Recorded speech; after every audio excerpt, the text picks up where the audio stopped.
अब मैं तस्वीरें आपको धराली की दिखाने जा रहा हूं। उत्तरकाशी का धराली की तस्वीरें जो सिर्फ बर्बादी नहीं बल्कि उस तबाही की कहानी को बयान कर रही हैं जिसने पलक झपकते सिर्फ 34 सेकंड के अंदर एक पूरे पहाड़ को, कई इमारतों को, कई जिंदगियों को, कई घरों को सिर्फ मलबा बनाकर रख दिया। 5 अगस्त को आई आपदा में कई जिंदगियां उजड़ी, सैकड़ों लोग बेघर हुए। अभी भी दर्जनों लोग ऐसे हैं जो नहीं पता जिनका चल रहा है, जो लापता हैं। वहां तक रेस्क्यू टीम के पहुंचने की एक अलग कश्मकश जारी है, एक अलग जद्दोजहद जारी है। वैसे ही हमारी टीम को भी लगभग 24 घंटे से ज्यादा का वक्त लगा सिर्फ 8 से 9 किलोमीटर की दूरी तय करने के लिए, ग्राउंड जीरो पर पहुंचने के लिए, उस जगह धराली में पहुंचने के लिए जहां रेस्क्यू ऑपरेशन हर वक्त चल रहा है। वहां से एक्सक्लूसिव रिपोर्ट आपको देखनी चाहिए। धराली में ऑपरेशन जिंदगी, चौथे दिन रेस्क्यू। धराली में तबाही, आंखों देखी एक्सक्लूसिव। अब मैं उस पॉइंट पे हूँ जहाँ मेरी हाइट से नीचे हाईवे है और कहाँ पर हूँ ये देख के आप समझ पाएंगे। इसीलिए हम कह रहे हैं कि जी मीडिया जमीन की हर हकीकत आपको दिखाएगा। धराली में ऑपरेशन जिंदगी जारी है। चौथे दिन रेस्क्यू ऑपरेशन तेज कर दिया गया है। अब तक 550 लोगों को आपदा प्रभावित इलाकों से निकालकर सुरक्षित जगह पहुंचाया जा चुका है।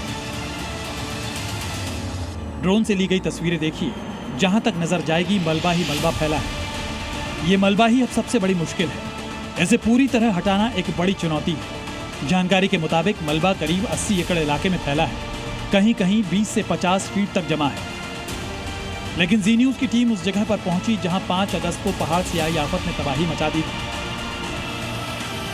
जी न्यूज की टीम ने भागीरथी नदी को पार किया और ग्राउंड जीरो की ओर बढ़ रही है। गंगनानी से अभी पुल बनने में समय लगेगा और इस वक्त मैं यहाँ से अब हरसिल के लिए इस खाई से नीचे उतर रहा हूँ। यहाँ से नीचे उतरने के बाद फिर नदी को पार करते हुए सामने वाली चढ़ाई से चढ़ते हुए मुझे आगे का सफ़र करना है। इस वक्त मैं 8-10 किलोमीटर की चढ़ाई पहले नीचे उतरा, ये नदी पार की जो आपको दिख रही है, ये नदी पार करके अब मैं उस पॉइंट पे हूँ जहाँ मेरी हाइट से नीचे हाईवे है और कहाँ पर हूँ ये देख के आप समझ पाएंगे। इसीलिए हम कह रहे हैं कि जी मीडिया जमीन की हर हकीकत आपको दिखाएगा। राहत टीम के सामने अभी भी पहाड़ जैसी चुनौती है। हर्षिल में लैंडस्लाइड के बाद टूटा पुल फिर से बनाने का काम जारी है। हाईवे बंद था, लेकिन एसडीआरएफ की टीम युद्ध स्तर पर काम कर रही है ताकि पुल को फिर से चालू किया जा सके।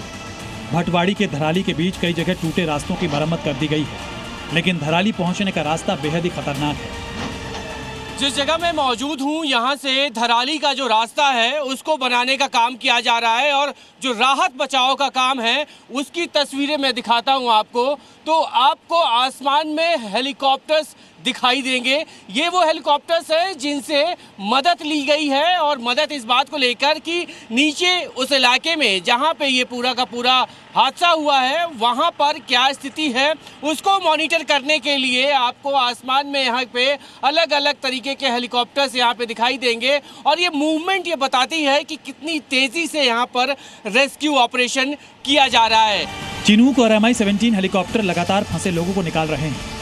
गंगोत्री और हर्षिल में फंसे करीब 367 लोगों को एयरलिफ्ट कर सुरक्षित पहुंचाया गया। इसके अलावा 9 प्राइवेट हेलीकॉप्टर भी मदद में लगे हैं। लेकिन परेशानी ये है कि कई लोग अभी भी लापता हैं। इनमें सैलानी भी हैं और स्थानीय लोग भी। राहत टीम की असली चुनौती इन्हें तलाशना है।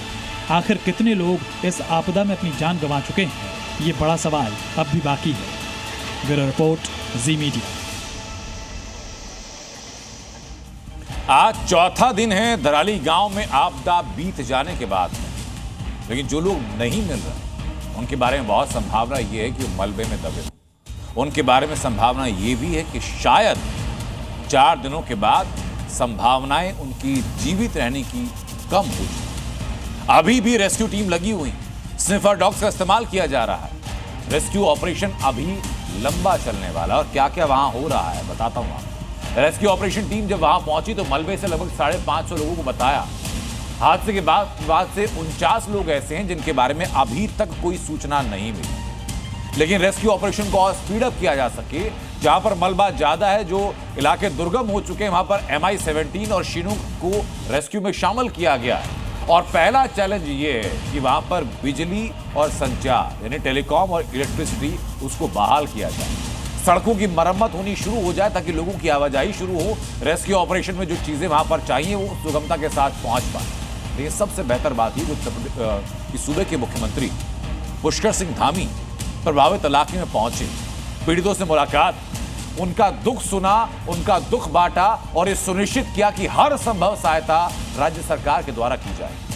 आंकड़ा जारी किया गया वो ये कि मलबा लगभग 80 एकड़ जमीन पर फैला है और 20 से 25 फीट तक मलबा है। यानी मुसीबत कोई छोटी नहीं है, बड़ी मुसीबत है जिसे धराली फिलहाल जूझ रहा है। Zee News।